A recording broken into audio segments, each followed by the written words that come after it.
আজকে দুপুরে লাঞ্চের মেনুতে ছিল সাদা ভাত, স্যালাড, মসুর ডালের বড়া ভাজা, তারপরেই ছিল লাউয়ের ঘন্ট।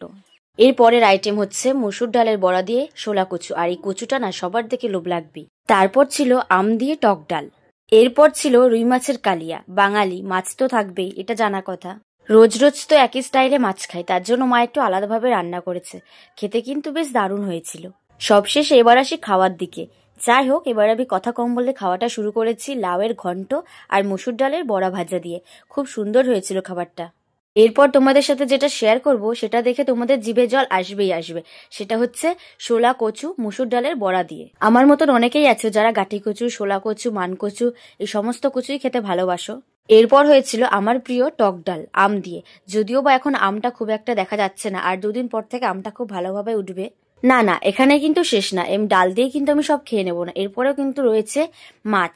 কেন জানি না সবকিছুর স্বাদ একদিকে, আর দুপুরবেলা এই মাছের ঝোল আর ভাতের স্বাদ একদিকে। ঠিক তেমনই আমি সুন্দরভাবে মাছের ঝোল দিয়ে ভাত মেখে মাছ দিয়ে ভাত খেয়ে নিচ্ছি। আর যদিও বা আমি এখানে ঝোলটা খুব বেশি নিয়েছি, এরপরে আমি এর সাথে নিয়েছি খুব বেশি করে ডাল, কারণ আমি একদম শুকনো শুকনো খেতে পারি না। তো আজকের মতো ছিল এই পর্যন্ত ভিডিওটা। দেখা হবে আবার পরের কোনো লাঞ্চ ভিডিও নিয়ে।